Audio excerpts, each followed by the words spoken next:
John 11. Now a certain man was sick, named Lazarus, of Bethany, the town of Mary and her sister Martha. It was that Mary which anointed the Lord with ointment and wiped his feet with her hair, whose brother Lazarus was sick. Therefore his sisters sent unto him, saying, Lord, behold, he whom thou lovest is sick.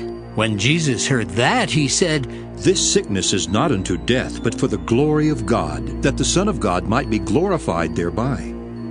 Now Jesus loved Martha, and her sister, and Lazarus. When he had heard therefore that he was sick, he abode 2 days still in the same place where he was. Then after that saith he to his disciples, Let us go into Judea again.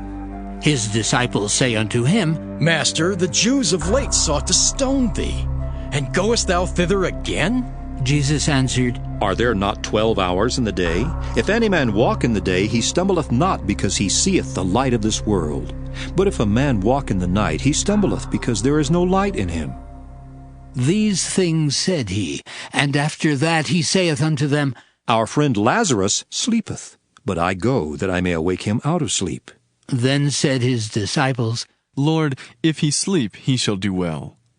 Howbeit Jesus spake of his death, but they thought that he had spoken of taking of rest in sleep. Then said Jesus unto them plainly, Lazarus is dead, and I am glad for your sakes that I was not there, to the intent ye may believe. Nevertheless, let us go unto him. Then said Thomas, which is called Didymus, unto his fellow disciples, Let us also go, that we may die with him. Then when Jesus came, he found that he had lain in the grave 4 days already. Now Bethany was nigh unto Jerusalem, about 15 furlongs off. And many of the Jews came to Martha and Mary to comfort them concerning their brother. Then Martha, as soon as she heard that Jesus was coming, went and met him, but Mary sat still in the house. Then said Martha unto Jesus, Lord, if thou hadst been here, my brother had not died. But I know that even now whatsoever thou wilt ask of God, God will give it thee. Jesus saith unto her, Thy brother shall rise again. Martha saith unto him, I know that he shall rise again in the resurrection at the last day. Jesus said unto her, I am the resurrection and the life. He that believeth in me, though he were dead, yet shall he live. And whosoever liveth and believeth in me shall never die. Believest thou this? She saith unto him, Yea, Lord, I believe that thou art the Christ, the Son of God, which should come into the world. And when she had so said, she went her way, and called Mary her sister secretly, saying, The Master is come, and calleth for thee. As soon as she heard that, she arose quickly, and came unto him. Now Jesus was not yet come into the town, but was in that place where Martha met him. The Jews then, which were with her in the house, and comforted her, when they saw Mary, that she rose up hastily and went out, followed her, saying, She goeth unto the grave to weep there.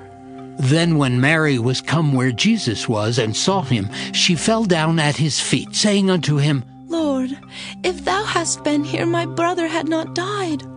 When Jesus therefore saw her weeping, and the Jews also weeping which came with her, he groaned in the spirit, and was troubled, and said, Where have ye laid him?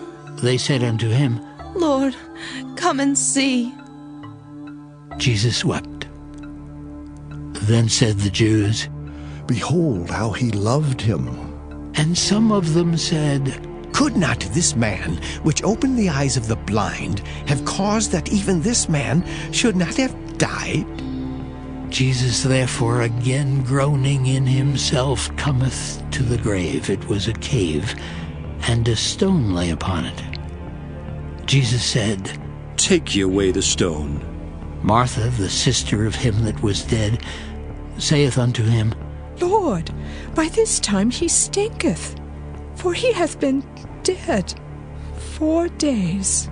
Jesus saith unto her, Said I not unto thee that if thou wouldest believe, thou shouldest see the glory of God?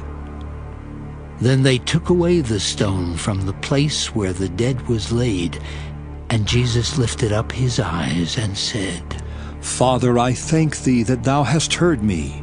And I knew that thou hearest me always, but because of the people which stand by, I said it that they may believe that thou hast sent me. And when he thus had spoken, he cried with a loud voice, Lazarus, come forth! And he that was dead came forth, bound hand and foot with grave clothes, and his face was bound about with a napkin. Jesus saith unto them, Loose him, and let him go. Then many of the Jews which came to Mary, and had seen the things which Jesus did, believed on him. But some of them went their ways to the Pharisees, and told them what things Jesus had done. Then gathered the chief priests and the Pharisees a council, and said, What do we? For this man doeth many miracles. If we let him thus alone, all men will believe on him, and the Romans shall come, and take away both our place and nation. And one of them, named Caiaphas, being the high priest that same year, said unto them, Ye know nothing at all, nor consider that it is expedient for us that one man should die for the people, and that the whole nation perish not. And this spake he not of himself, but being high priest that year, he prophesied that Jesus should die for that nation, and not for that nation only, but that also he should gather together in one the children of God that were scattered abroad. Then from that day forth they took counsel together for to put him to death. Jesus therefore walked no more openly among the Jews, but went thence unto a country near to the wilderness, into a city called Ephraim, and there continued with his disciples.